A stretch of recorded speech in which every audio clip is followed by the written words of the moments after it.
So I had a question about using the work to make a decision. If you're like not sure if you should do something or not do something, is there a way to bring that into the work? Yeah, that's a good question, one that has come up many times, and I've thought about it a lot over the years. And my conclusion is, at least for me, that the work is not, there's not a way of making a decision per se. It can help in a certain way, and I'll look at that in a minute. But the purpose of doing the work is to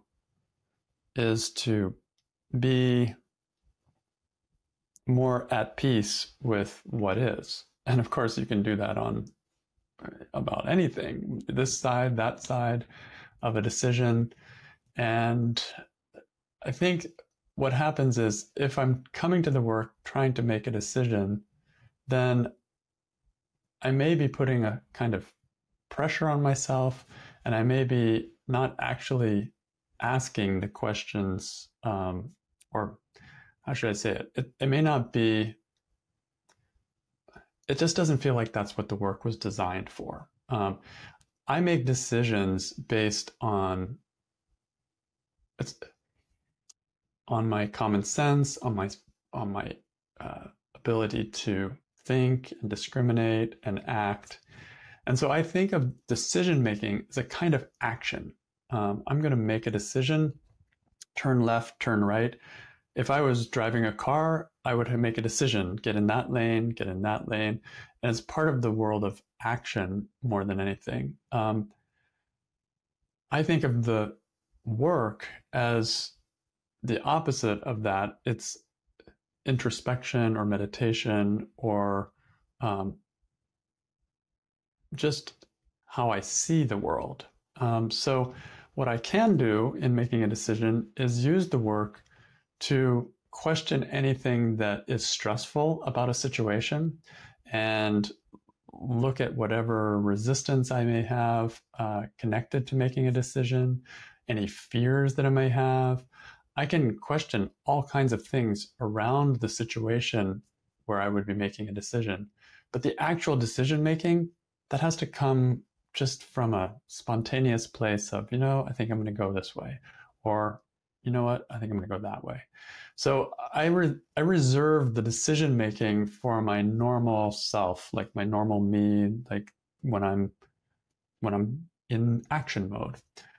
But the work is a great way to explore all sides of something, and to be sure that I'm not blocking myself because of some preconceived ideas.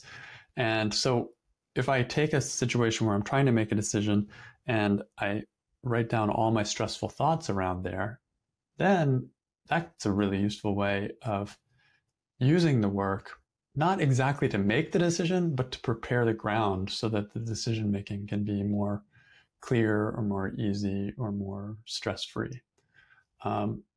You can also question the thought, I need to make a decision, because sometimes the pressure to try to make a decision is blocking you from actually making the decision, or I have to make the perfect decision, or I can't make a mistake. I need to do this right.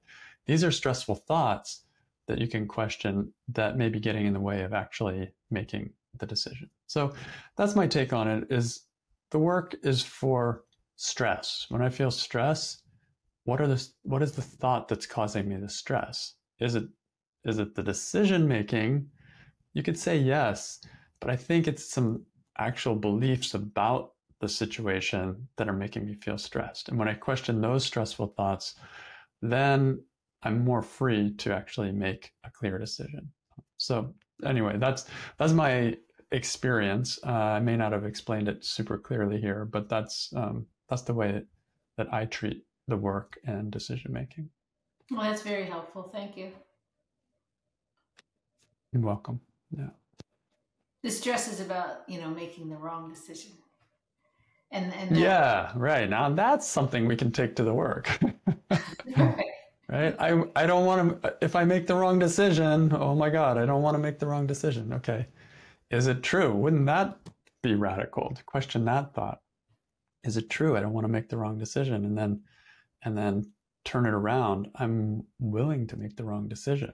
If that is there, if I can have that kind of openness, then decision making becomes way less stressful.